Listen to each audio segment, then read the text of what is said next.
Oke guys, welcome back to Daily Charting with Toshi, di mana kita akan daily chart your favorite cryptocurrencies. Oke, dan sekarang kita masuk ke DCWT sesi kedua, di mana di sini kita akan membahas mengenai altcoins. Ya, buat lo yang pengen pembahasan mengenai Bitcoin dan Ethereum, bisa cek di DCWT sesi pertama yang sudah kita upload jam 11 pagi tadi.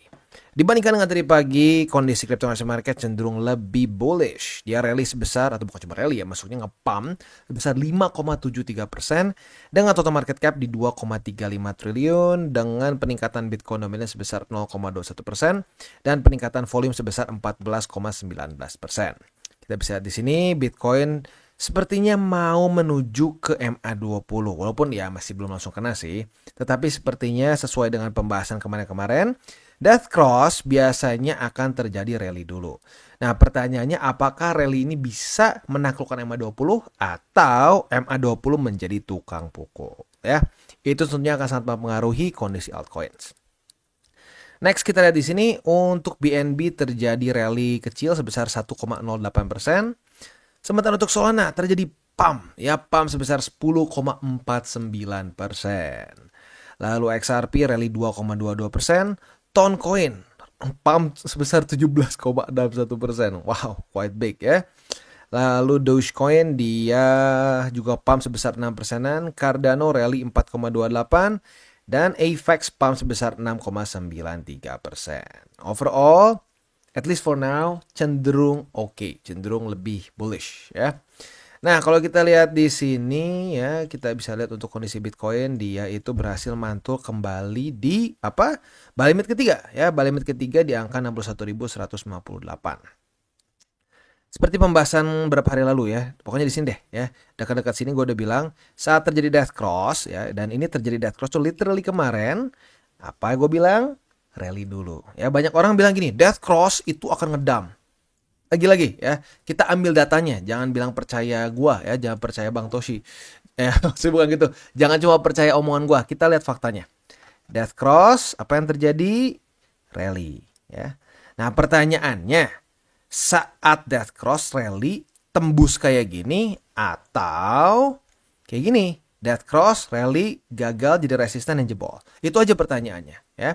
Tapi secara statistiknya tidak terjadi dump. Karena banyak orang yang gini, bilang pokoknya saat terjadi death cross itu artinya bearish dan akan ngedam.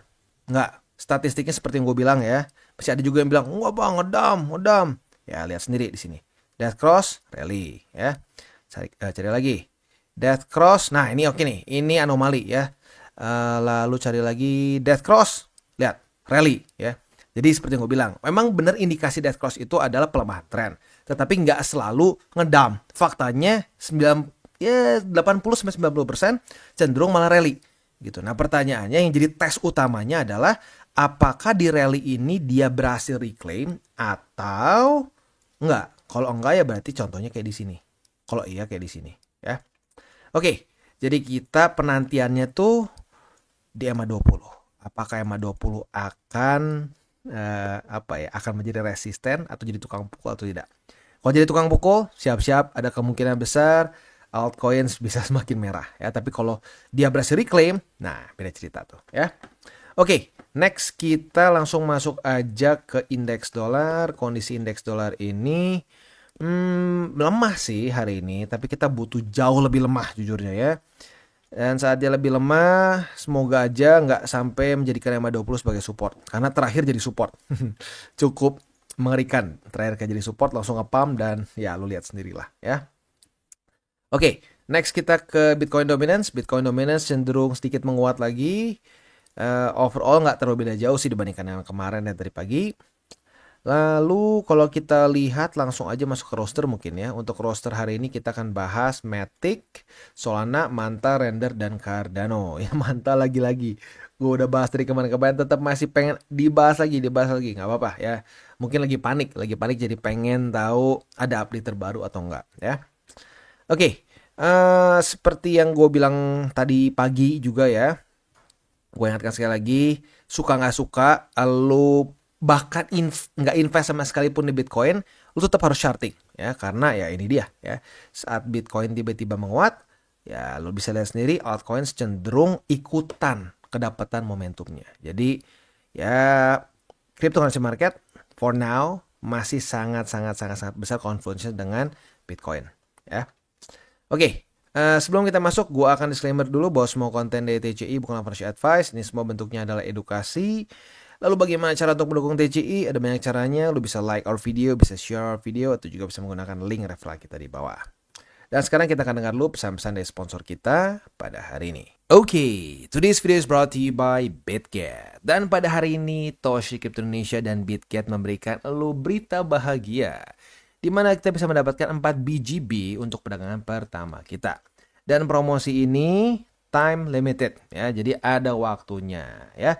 Ini berlangsung dari tanggal 17 April sampai tanggal 30. Jadi masih ada waktu ya, tetapi secepatnya lu ikuti. Sekali lagi, ini hanya bisa untuk lu yang menggunakan link referral kita di bawah ya.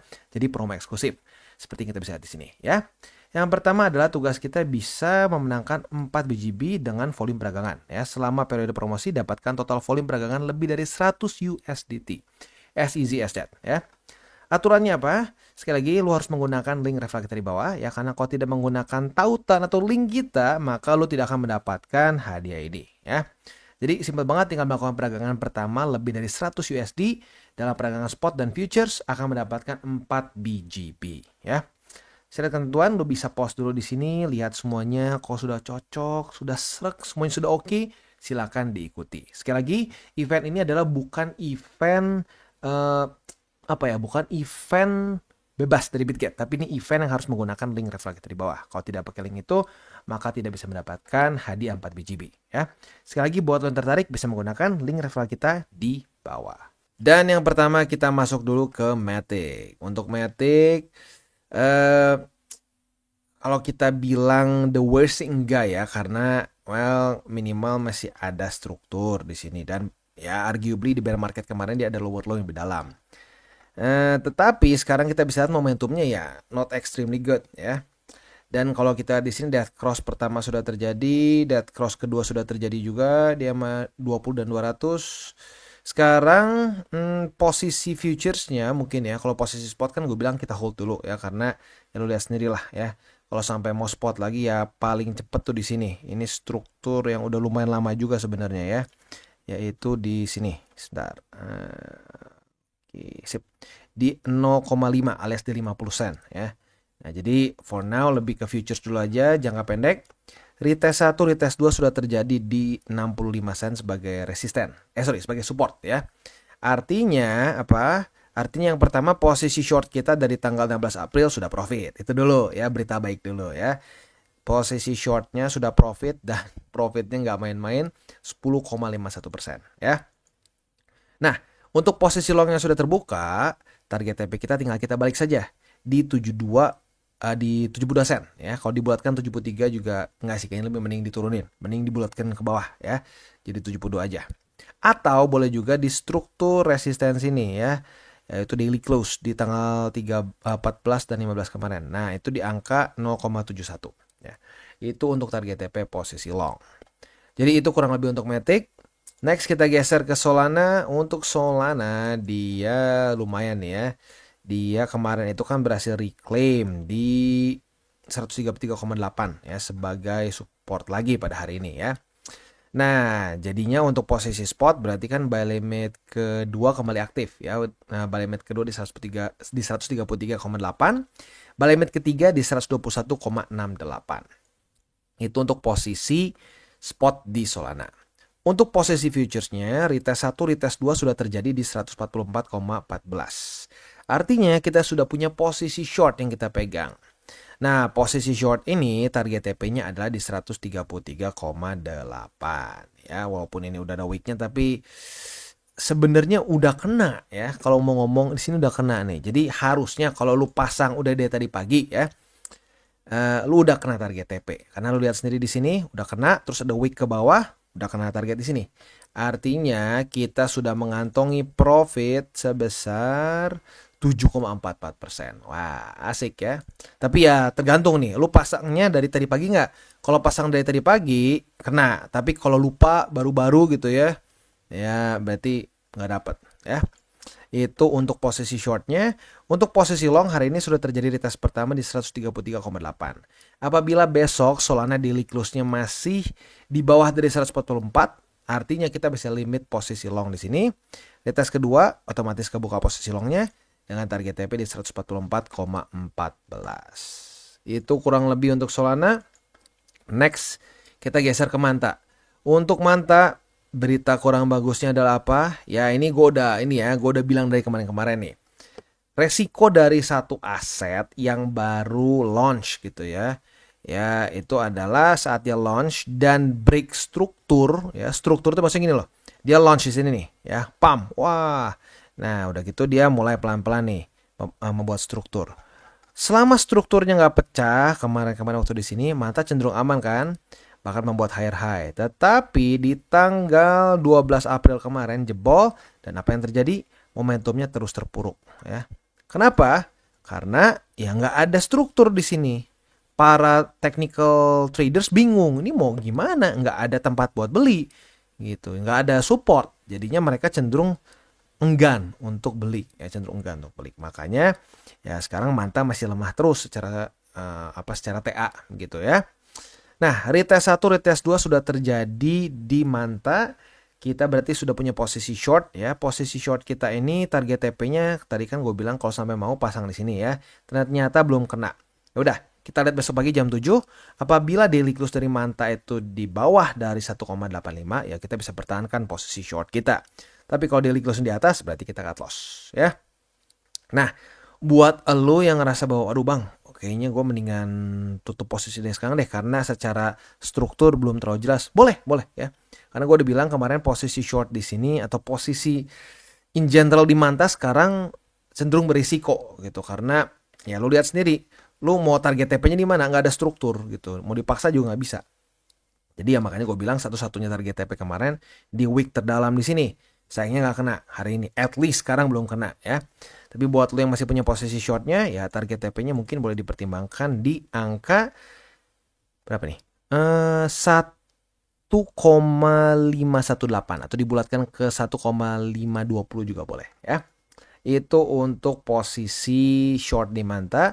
Untuk posisi longnya gimana bang? Posisi longnya kalau sampai dia reclaim, kalau besok daily close di atas dari struktur 1,854, retest 1, retest 2 sebagai support, kita bisa buka posisi long dengan target TP di 2,122. Itu kurang lebih untuk Manta. Posisi spot seperti yang gue bilang ya, karena jebol dari struktur penting ini, maka gue putuskan untuk ya kita jangan akumulasi dulu spot ya, karena ini ada kemungkinan kita mendapatkan satu fenomena catching a falling knife kalau kita paksakan untuk terus beli ya. Next kita geser ke render. Dan untuk render kok mirip-mirip kondisinya, retest 1, retest 2 di 8,035 sebagai resisten ya. Untuk posisi spotnya buy limit 1, 2, dan 3 sayangnya tembus. Jadi untuk buy limit harus ada yang baru ya. Nah buy limit baru ini sebenarnya bisa di sini nih. Ya ini struktur yang baru saja terbentuk di tanggal 13 dan 14 April kemarin. Jadi ini bisa dijadikan buy limit pertama. Buy limit keduanya langsung loncat ke EMA 200. Memang masih cukup jauh ya, tapi ya memang seperti itu faktanya. Dan buy limit ketiga di angka 4,78. Itu untuk posisi spot di render. Untuk posisi futuresnya, retest 1, retest 2 sudah terjadi. Kita sudah dapat posisi short. Sayangnya gue masih belum sempat charting ini kemarin nih. Jadi ya kalau lu mungkin punya SOP yang mirip-mirip kayak gue, cara berpikirnya sama ya mungkin kena target TP. Tapi kalau enggak ya belum ya enggak fair juga sih gue bilang udah kena TP ya, karena memang belum dipasang. Tapi kalau sampai sama berarti udah profit 7%. Ya well, kadang-kadang gue nggak bisa chart semua ya, terlalu banyak pair gitu. Posisi longnya apabila besok daily close-nya masih, kalau dia berhasil reclaim ya, kalau dia berhasil reclaim di 8,035, maka retest 1, retest 2 di sini sebagai support, kita bisa buka posisi long dengan target TP di EMA 20 ya. Dan kondisinya mirip-mirip nih, render sudah terjadi death cross. Apa yang terjadi? Lihat death cross, rally. Atau ini malah pump masuknya ya, pump 20%. Jadi lagi-lagi death cross itu sering kali membawa rally atau pump dulu. Tinggal pertanyaannya akan makin bearish atau enggak adalah biasanya sudah mendekati EMA 20 atau ya moving average yang kita pilih lah ya. Nah udah kayak begitu, kehajar nggak? Kalau kehajar ya berarti momentum bearishnya berlanjut gitu ya. Jadi penentuan dari render kata gue juga mirip-mirip kayak Bitcoin, yaitu di EMA 20. Next kita geser ke Cardano. Untuk Cardano dia masih berhasil bertahan di bawah limit ketiga di angka 0,4487 ya. Dan kalau seperti ini berarti ya buy limitnya lagi-lagi tinggal tersisa di buy limit ketiga di 0,4487. Untuk posisi futures, posisi long kita kondisinya profit sih ya. Profit di sini nyaris kena target TP. Mumpung lagi nggak ada news yang terlalu penting, ya udahlah dipertahankan aja deh ya. Kita pertahankan, lihat besok pagi. Kalau kena target TP ya udah. Kalau ternyata dia daily close-nya masih di atas ya bisa dipertahankan ya. Intinya posisi long kita masih aman. Untuk posisi shortnya tinggal kita balik saja logikanya. Retest 1, retest 2 di 0,4658. Kita bisa buka posisi short dengan target TP di 0,4448 ya. Itu kurang lebih setup untuk di Cardano dan juga bisa dibilang ending untuk DCWT sesi kedua. Sekali lagi gue ingatkan ya, untuk lo yang pengen pair favorit itu dimasukin ke DCWT sesi kedua, boleh komen di bawah apabila cukup banyak demand-nya. Sekali lagi, penekanannya cukup banyak demand-nya ya, nggak berarti lo komen apa satu pair harus dimasukin, nggak kayak gitu cara kerjanya ya. Nah, jadi kalau banyak demand-nya kita masukin ya. Dan jangan lupa kita sebentar lagi halving dalam waktu 14 jam lagi ya. Kalau gue pribadi sangat tidak menyarankan untuk lu jaga lilin. Maksudnya apa bang jaga lilin? Ya lu buka posisi long atau short di pair apapun berharap lu ngepam atau ngedam sekalian terus dapat profit gila-gilaan ya. Tidak. Kecuali lu iseng ya. Lalu iseng ya terserah lu lah. Tapi lu jangan berharap, aduh gue udah gak ada duit nih, gue mau gue yakin nih Bitcoin akan ngepam misalkan ya, atau apapun lah, gue yakin Matic bakal ngepam atau pair apapun, terus lu ngebuka posisi long gede-gedean, ternyata udahnya kena liquid. Itu banyak banget terjadi dan dari setiap cycle ke cycle kena mulu gitu, karena rata-rata yang melakukan itu biasanya nggak bisa ngitung margin juga. Jadi please don't do that ya, rata-rata orang lose money on that. Dan selain dari itu ya balik lagi 3 golden rule sih ya, sebenarnya itu juga bisa mencakup 3 golden rule. Yang pertama, jangan pakai uang panas, itu udah haram lah hukumnya, jangan pernah pakai uang panas ya. Itu kayak ada setannya gitu kesannya. Kalau lu buka posisi long udah bener, tiba-tiba lu bisa kena liquid gara-gara cuma 1 week gitu, itu juga bisa kejadian deh. Aneh lah pokoknya kalau udah pakai duit panas tuh. Yang kedua, jangan over leverage ya, margin lu kekecilan, pengen profitnya gede banget, yang ada bukannya untung malah boncos. Yang ketiga, berpikir jangka panjang. Nah ini yang sering kali orang salah berpikir, termasuk banyak lah yang gue sering denger lah gitu ya. Wah kripto tuh main jangka pendek. Iya jangka pendek langsung dimakan bandar loh gitu ya. Bener, itu serius. Itu salah satu cara berpikir yang salah banget untuk di kripto. Justru menurut gue kripto itu harus berpikir jangka panjang ya. Kalau jangka pendek ujung-ujungnya malah boncos lagi begitu. Jadi ingat 3 golden rule itu, possibility lu untuk profit jauh lebih besar. Oke guys, jadi itu adalah akhir dari segmen DCWT kita pada hari ini. Dan jangan lupa bagi kalian yang merasakan manfaat dari segmen ini, jangan lupa untuk share ke teman-teman kalian. Dan apabila lu pengen mensupport channel kita, ya TCI, jangan lupa untuk menggunakan link referral kita di bawah. Nggak wajib ya, tetapi apabila lu menggunakan link referral kita di bawah, ada macam-macam ya, dari Bybit, Huobi, Maxi, toko kripto, dan banyak lagi ya. Ya, walaupun nggak wajib, tapi kalau menggunakan link referral kita, lu secara langsung membantu perkembangan dari TCI. Dan satu lagi, jangan lupa juga untuk join Telegram group kita, di mana kita bisa ngobrol-ngobrol santai mengenai dunia cryptocurrency secara 2 arah. So, jangan lupa untuk like, subscribe, klik the bell icon, and see you on the next video.